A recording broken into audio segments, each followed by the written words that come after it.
moom premier ministre daal di xam le ni ci ayu bis yi la ñu daal di jëm FMI ak Banque mondiale dinañ daal di ñëw une fois que ñu ñëw Charles yaakaar nga ni changement dina daal di am ci train de vie bi nga xamante ni tey le sénégalais lambda moom la nekk di dund par rapport avec la conjoncture par rapport avec l'augmentation ñeel li nga xamante ni moom moo di la cherté de la vie. Bon, il l'a dit, Premier ministre, le train de vie dina changer, ça c'est clair. Maintenant, est-ce que agence yi rek la, est-ce que le gouvernement n'est pas concerné? Parce que moi je trouve que 25 minutes c'est beaucoup.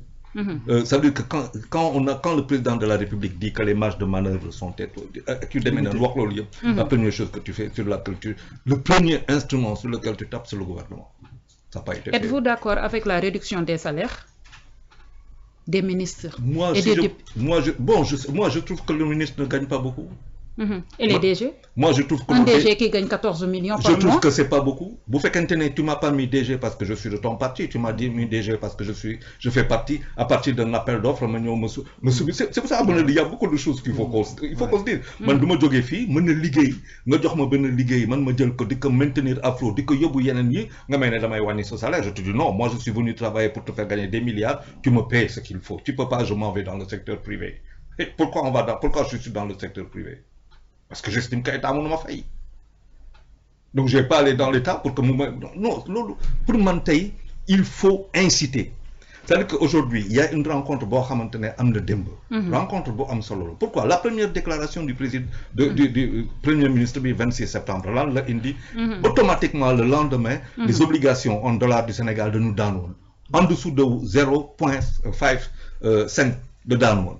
Aujourd'hui, nous sommes à 6,6 de Donc, ça veut dire que Dembe, Ligue Bobo, a une obligation en dollars du Sénégal. Mais pour que l'on ait, il faut que la confiance revienne. Mais confiance, pour les investisseurs,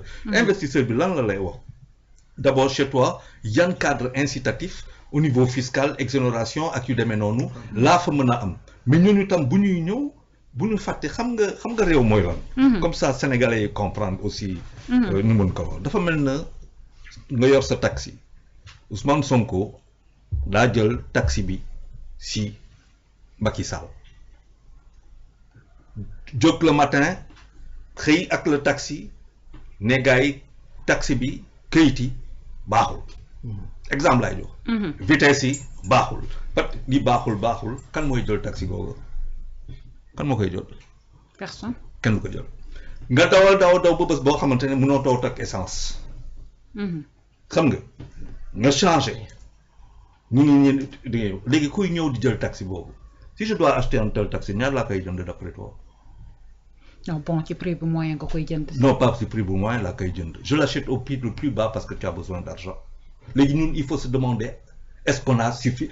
Quel est notre besoin sérieux d'argent? Et qu'est-ce que ça peut nous imposer? En retour, quel est le prix à payer? Parce qu'il y a toujours un prix à payer.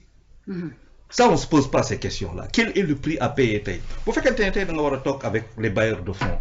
Nous, Banque mondiale et tout ça, c'était 1,8 milliard le Nouarondjo. Peut-être qu'il nous faut 3,6 milliards, le double, voire le triple. Échelonné sur un certain nombre d'années. Et encore que la dette, on peut s'asseoir à nous. On va vous payer sur 40 ans, 50 ans, Dieu, mais qu'est-ce que vous allez nous imposer en retour? En sachant que Aduna Bitay, c'est un Aduna Boudaywar. Pour nous donner l'un bug, ou l'un def l'un bug, ils sont prêts à te donner des milliards.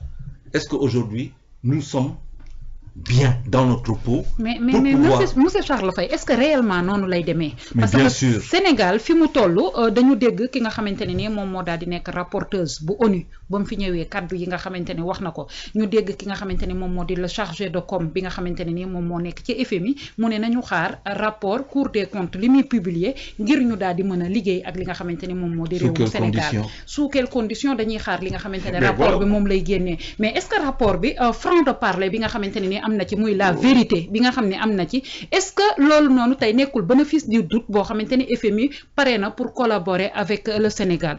Mais je n'ai aucune confiance en ces gens-là, moi. Mais c'est quand même eux, sous Senghor, le commencé.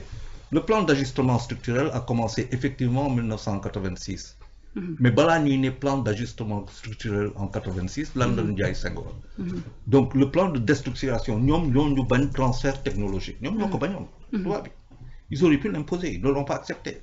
Senghor parlait de détérioration des termes de l'échange. Ça, je parle des années 70. C'est peut-être qu'aujourd'hui, bon, les gens ne lisent pas beaucoup, ne connaissent pas. Non, moi, aujourd'hui, on va se... Qu'est-ce qu'on...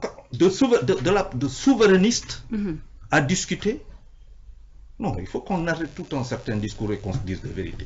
Nous sommes avec FMI, nous sommes avec les bailleurs de fonds, ils vont nous dire sous quelles conditions les choses vont se passer. Ils vont nous parler de quoi? Ils vont nous dire, bon, assainissement budgétaire.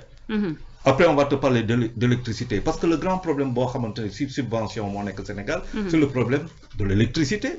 Mais l'électricité, même Dembarek Maïdon Baykat, il va chercher de la pompe, pour Mounaki. Mais il me dit c'est ingérable.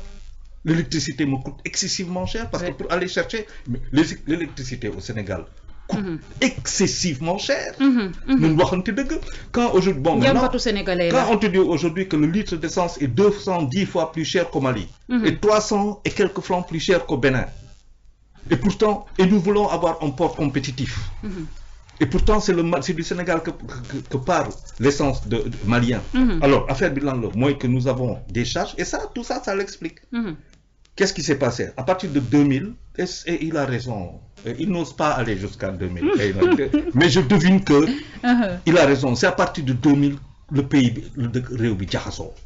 Ça veut dire, on a vu des taxes exploser, on a payé des salaires explosifs et le pays est allé en vrille.